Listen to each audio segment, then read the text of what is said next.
All right, welcome back to the program. In case you're just joining us, my guest is here with me. He's Michael Oluwagbemi, the founder and executive partner at LoftyInc.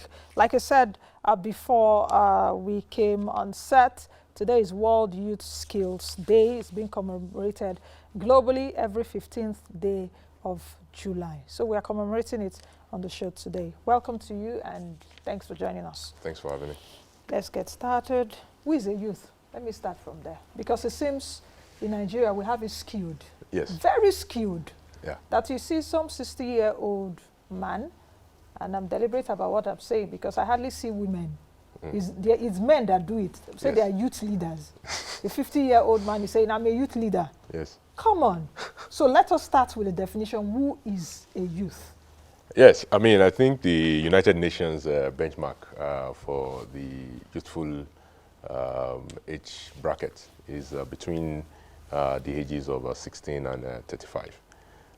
Various other metrics use up to 30, some use up to 40, but I think because of the average of both, I think 35 is about the limit. And that's why even the Constitution before, I believe, had set the age when you can become president to be 35 and above. So meaning that you're no longer a youth, you're now expected to be a responsible senior citizen or adult, that you can govern the country. Up until the last time, I think it was now dropped to 30 years old. But 35 is an acceptable age bracket for youth. But I also think that oftentimes when we talk about youth in this context, in our own region, it's a very political term. And as a result, it becomes very elastic, the use of that term. But I think the young people of Nigeria, by and large, if you look at our age population, for example, 52% of Nigerians were born after the year 2000. That is, we have 2000 to now is what, 20 years? Just 20 years. So 20 years and below constitute 52% of our population, and that's a lot. That's a lot of young people. If you extend that number to 35 years old, 75% of Nigeria's population is youthful. 75%, and that's a huge number. So people that were born between 1984, 85, and today, about 75% of Nigeria's population. These are the youth of Nigeria. You know, I interviewed the chairman, the acting chairman of National Population Commission on Monday, because on Saturday, I think, was World Population Day, June 11. So in my interview, he did break it here. He told me, he said, our population is 206 million people. At least we are 206 million people in 2020. That 43% of Nigerians are below 15. 43 are below 15. That means the remaining 57 are 16 years and above. And then we start adjusting. Yes. So why do you think that this skewed messaging about who a young person is or who a youth is? Because I need to start on that premise. Because it seems that we are not getting it right, and a lot of things that young people should begin to do, or even those doing the policies for the young people are old people. Of course. So how do you expect us to to navigate that? Is the story, so I have, there's a story of Nigeria's generations. I mean, the first, and if you permit me, just 2 minutes to run through what I call the generations of Nigeria. And we are seeing one particular generation of Nigerians refusing to leave the state. And this is what you are in the population structure of Nigeria. Since creation, so the first Nigerians were those that were born in 1900. That's when you have the protectorate, which were later amalgamated in 1914. So 1900 to 1925, the first generations of Nigerians. They were independence leaders. These were guys, their own challenge in this country was how to make Nigeria free. They were born as citizens of the British Empire, and they largely led Nigeria to independence, like Ahmedu Bello, Nnamdi Azikiwe, Obafemi Awolowo, Okpara, and the rest of them. The second generation of Nigerians were those born between 1926 and 1950. This generation of Nigerians, most of their own life pursuit was around Nigerians remaining in one. So they were the Civil War generation. These were the generation that fought the Civil War, mostly military rulers. And they are still, by and large, the ones that have largely governed Nigeria between 1966 and today, from General Gowon to General Buhari. That's the generation of Nigeria, 1926 to 1950. The third generation of Nigerian is, I call them the democracy generation. That's the generation of the Vice President, Goodluck Jonathan, and the rest of them. They were born between 1951 and 1975. Most of their own young adult life, they spent it under the military dictatorship, and they felt that the struggle and the challenge of their own generation was how to give Nigeria democracy. Unfortunately, that generation might not have had a lot of experience with leadership training because the military dominated during their own earlier lives. And so what you're saying is that they are now feeling the need to continue to lead. That's why you see in some states in Nigeria, you have people 65, 67, 68 wanting to be governors, where in reality, you should be trying to be governor at the age of 35, 30, 40, and then try to be president at 45 to 60.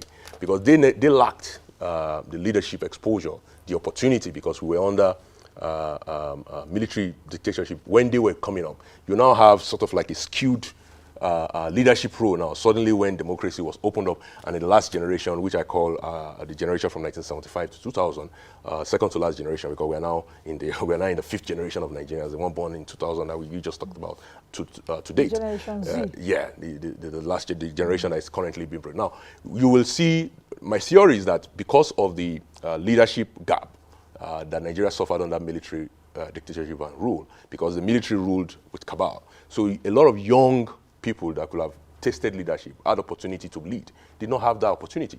And so suddenly you have two generations now competing at the same time for leadership opportunities that really should be left for the young people. So I think you still have this structural, the entire country skewed because of these misnomer of military rule. This is what you're saying. But we need to change it, and we need to move deliberately towards ensuring that young people have the opportunity to lead and they step up to that leadership post. Because the reality is that they're 75% of the population. They don't even have to follow or go with the beat of the older generation. But the reality is resources. Resources are in the hand of the older generation, and whoever dictates the money in a democracy also who pays the piper dictates the tune. But we have to be in tune with our own generational challenge. This is the problem I have with the 75 to 2000 generation. I still see on social media and in various fora that we continue to fight the battles of yesterday.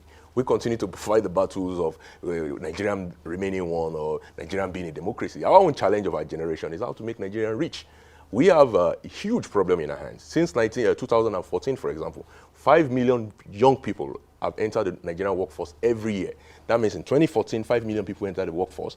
In 2015, 2016, each year, 5 million people were entering. Exactly. And you were creating only 100,000 new jobs in each of those years.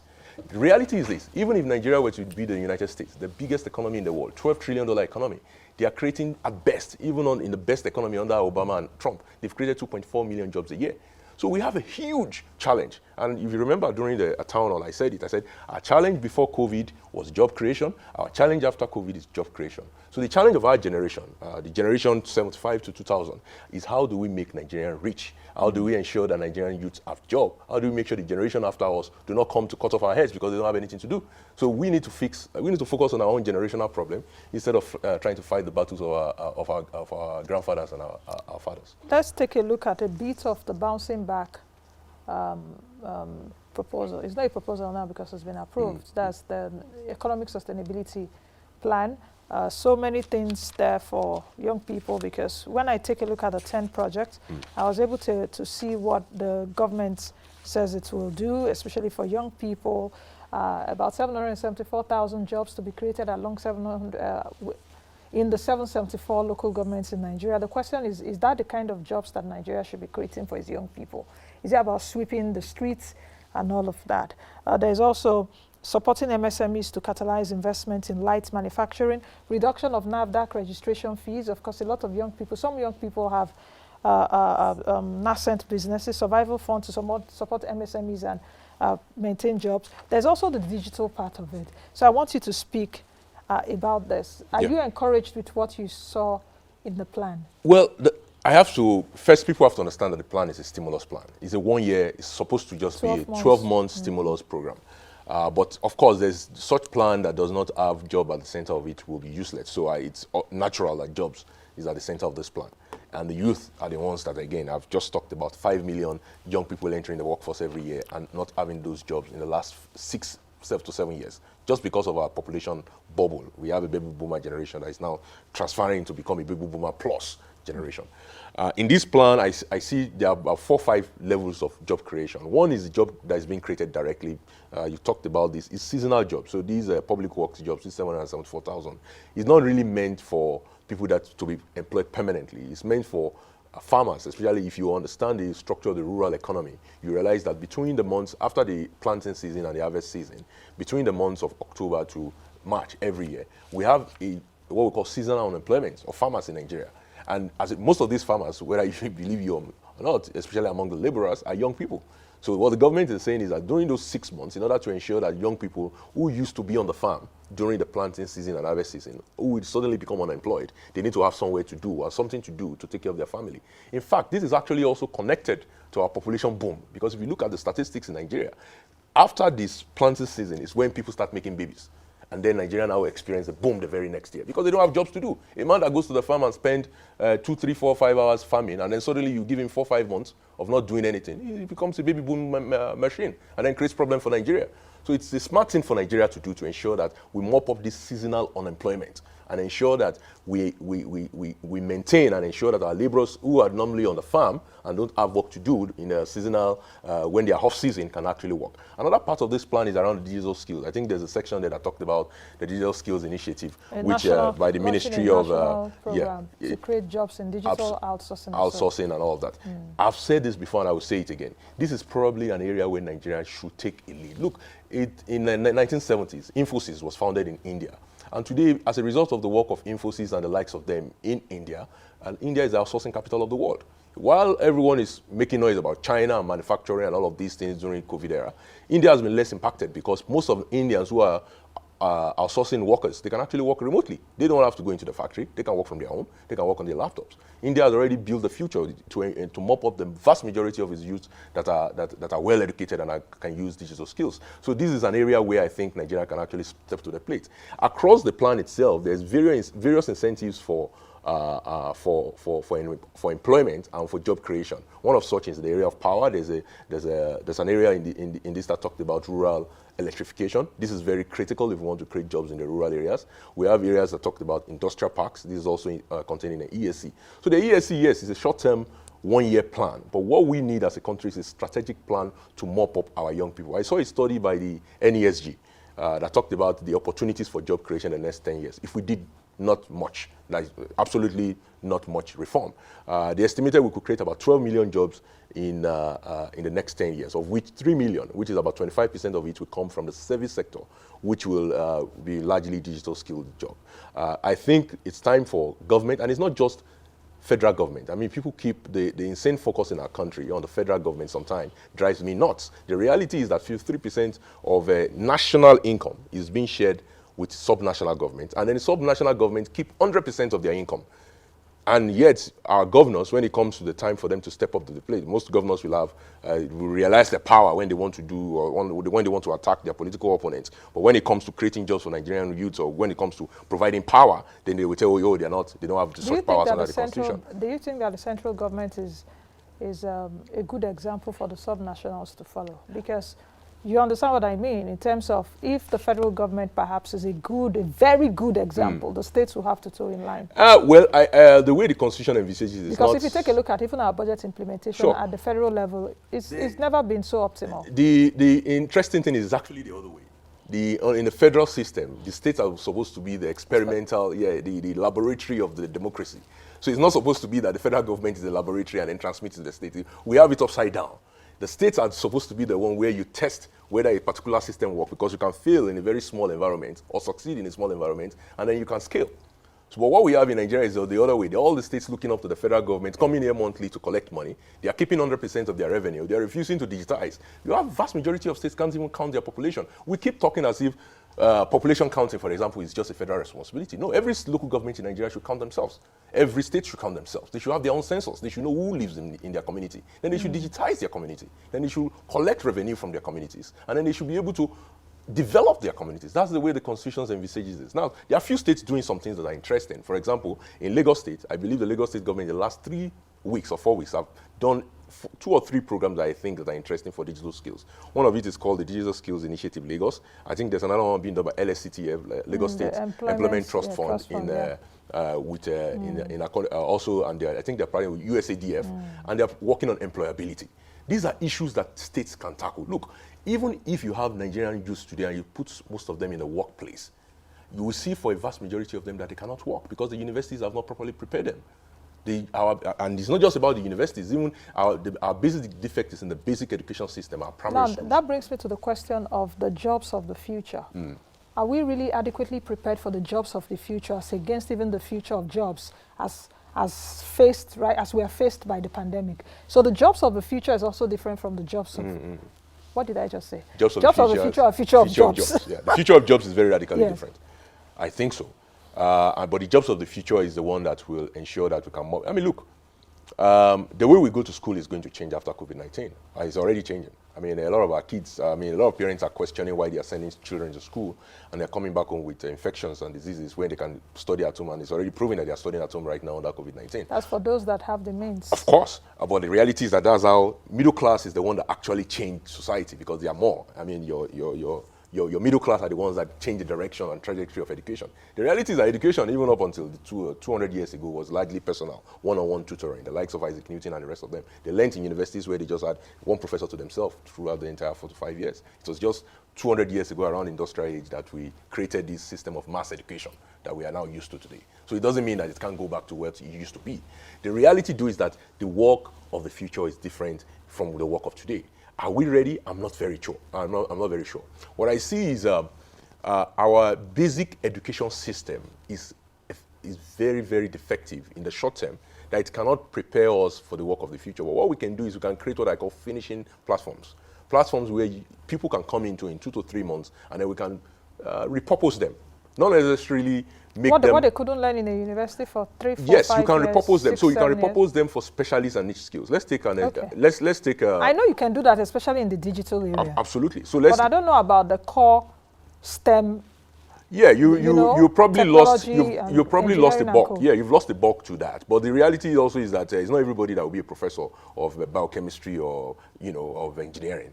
You have your 4 to 5% of the population that will rise to the top, regardless of how difficult or useless or defective our education system is. You still have the 5% that will rise to the top. But we need to cater for the vast majority of people. We are producing. Look, this is a huge problem. 52% of the population is under 20. That's 52% of the population. Going by the statistics, you're talking about 103 million people. Those 103 million people in the next 20 years will start coming to the workplace. We are now seeing 5 million a year. You start seeing 10 to 50 million a year.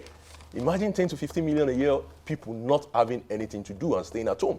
So we need to immediately start rethinking jobs. And the jobs of the future are digital skills job that people can do remotely quickly, and they can get repurposed for it quickly. I remember during the town hall, which Yes. I hosted, you also on it, and I remember what Oluwagbemi Absolutely. said during the town hall. Of course, Oluwagbemi is the chairman of Konga, Zynox Computers, and he did say that, in fact, I think he even told me that before even the show, that those millions of young people that we are producing, if they can be harnessed, in 2 to 3 months, you teach them. Absolutely.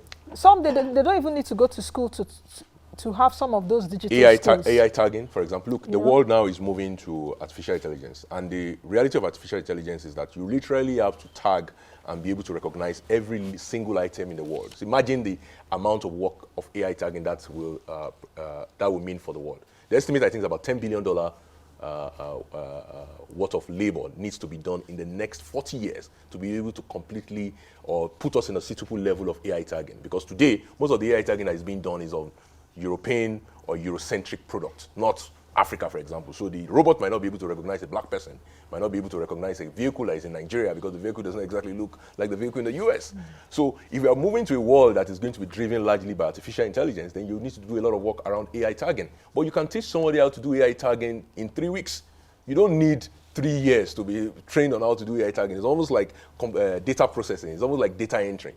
But you need a lot of people to do that job. And there's a lot of young people in our rural areas. Look, Osun State, for example, had done a lot of investment in education in the past. It's time to now take that investment into the workforce. Cross River State has invested in Tinapa, for example. I understand that it's a project that is now ongoing to turn that around into some kind of outsourcing workforce development. This is what needs to be done at our state level. Our state level leaders, our governors, our local government chairmen need to start looking and realizing that this is their problem. The level of government that collects payee, which is the income tax, which is related to human capacity, that's human beings, not resources, not natural resources, and not companies, is the state government. So if you are the state government that collects payee, then you're the one that should be You should care more about employment. You should be the one that should take cognizance more about the need for your state government to invest in employability programs, the way Lagos State is doing. You're the one that needs to be the one that you need to focus on digital skills initiative. These are things that need to be done at our subnational level. Unfortunately, that I'm only seeing just pieces of it coming up here and there and not some kind of coordinated effort. I think our subnational government needs to step up to the plate in this regard. I think just like I said it a few days ago, or even on the show, we've been saying it, my guests have been saying it, that perhaps as Nigerians, we also need to turn our attention to state government and state governors and begin to make them accountable. Of course, we are combating coronavirus pandemic now. It's not easy on not just the federal government, but on the state. But the resources that you have right now, what are you using it to do to get a better outcome, despite the challenge that we are facing? And I believe that it can be done. It is. You know, how can, if you take a look at the structure of the Nigerian economy, the structure of our population, which we've said here, do you see that the kind of jobs we are getting in Nigeria are survival jobs? We are just talking of jobs. We are not talking of decent work. We are not talking of career building. We're just talking of job. That means any which way, in a way, just give me something.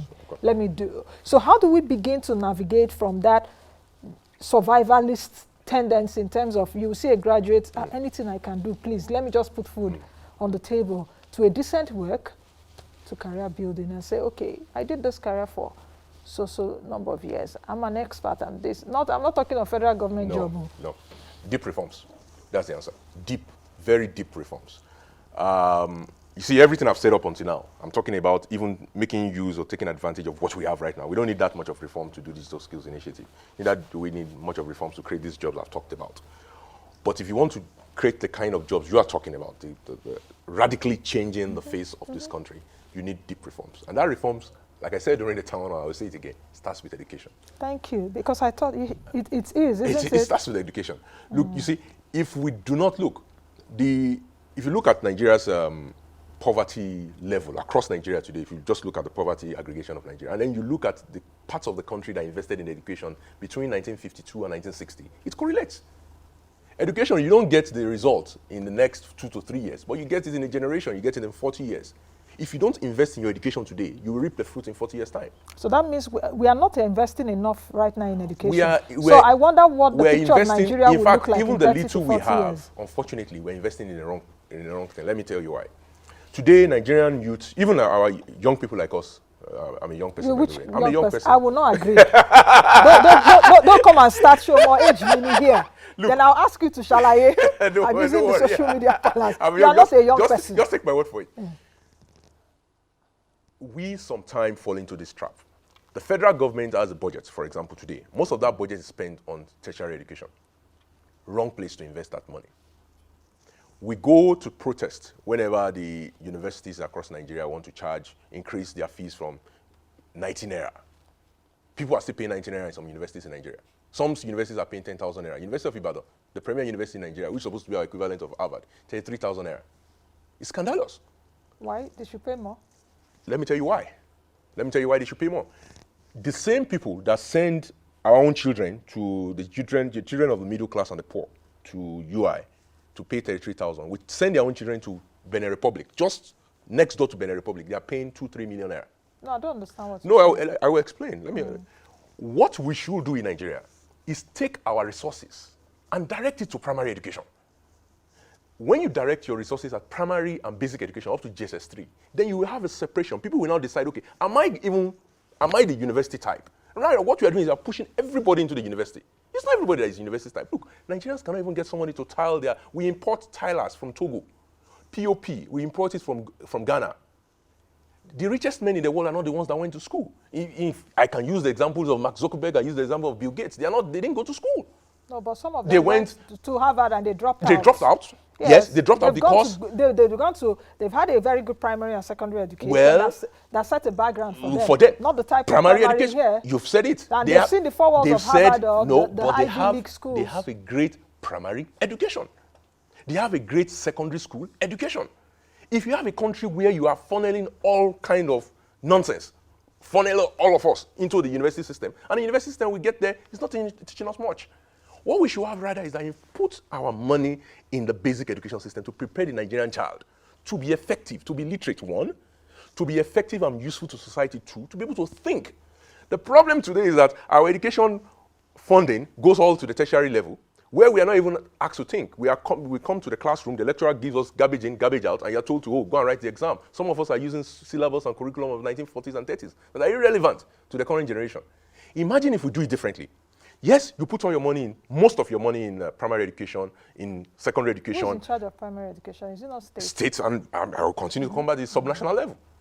And then what you now do is now you create a bursary and a scholarship and a grant system. Look, you can, in the United States, they have what they call Pell Grants. 99% of United States citizens, when they go to university, they depend on Pell Grants. Okay, why they depend on loans. They depend on. So why are we putting the money in the wrong place, and then we end up getting the bad results? I was asking you that question earlier that I did not understand what you meant is because majority of Nigerians are poor. We are the world's poverty capital. So if a woman selling akara every morning that wakes up at 4 a.m. or 3 a.m. fries akara to service those on the streets going to work, and her son or her daughter has been able to navigate and enter the university. The wrong university, you are perhaps through primary and secondary school. And wrong education all the way, and then he gets out because. So are you not saying that the government now increases the fees? No, it's not about. We are looking at it the wrong way. It's not about the fees. You see, someone said it. Say, if you think education is expensive, try ignorance.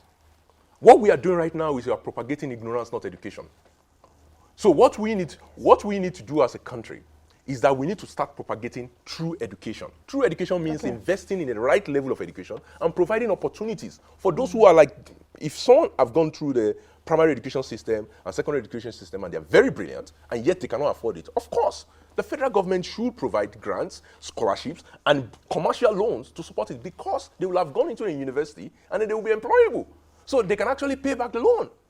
But the way it is today, all of us are entering a university and we're all coming out and we can't pay back the loan because we're going to be unemployed because we have not created the right system. Just as we've closed this segment, because I have another package, the message for today, World Youth Skills Day, is Skills for a Resilient Youth. Just speak to me about it because you see they are also emphasizing on technical and vocational studies, which I think we've not had so much of it. I used to know when I was in secondary school, I even did some things, even as a science student then, I don't think it's, it's still obtainable now. Just very quickly in 1 minute. Well, I think the skills the young people of Nigeria, I'm not even talking about the world now, the young people of Nigeria, the skills that we lack in Nigeria today, I can go on and on and on. First and foremost, you talked about these vocational skills. Even growing up, we used to have basic vocational skilled people around us. Entities that do forging, that do a lot of blacksmithing and all that, they're no longer present. We can't even build our own houses anymore. We import Chinese people to build our airports because we lack these basic skills. And when I see it, I get so upset. We have technical schools all across Nigeria that our state government will go and beautify and call it technical schools, vocational schools, and nothing is going on there. A country like South Korea had revolutionized its education by focusing on vocational education, and they are now one of the shipbuilding capital of the world. Even a Gina, our own FPSO, that just got better and is now producing oil for Nigeria, was built in South Korea because they invested in vocational education. Vocational education does not mean that you'll be doing dirty, poor jobs. One of the highest paid people in the United States of America are vocational people. They earn 6 figures. In Germany? I worked in world process, for example, when in my early life working in the United States. And the people that were working for me were designers and technical. They were any more than me. I was the engineer. They were the designers. They were the vocational people, but I was the one supervising them. Yes, I have the overall knowledge because I'm the engineer that sees everything end to end. They will have a niche knowledge to be able to do what I asked them to do within that area. But they had more than me because they had more skills. And it had dignity. But here, in a vocational or technical, people don't rate it. Yes, people don't rate it. And then we need to now take that into the digital side of things. Look, the digital side of things gives us a quick opportunity to mop up a lot of people.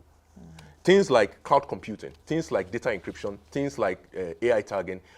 There are a lot of call center work. You can mop up. Look, we need to recognize we have 2 levels of problem. We have a huge, massive problem that we're already facing.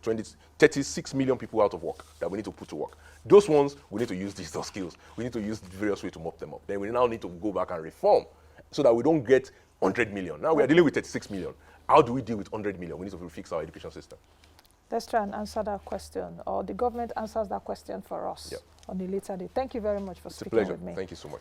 All right, I've been speaking with Michael Oluwagbemi, who is the founder and executive partner, LoftyInc. We've been looking at the World Youth Skills Day. We related it to the economic sustainability plan as released by the government.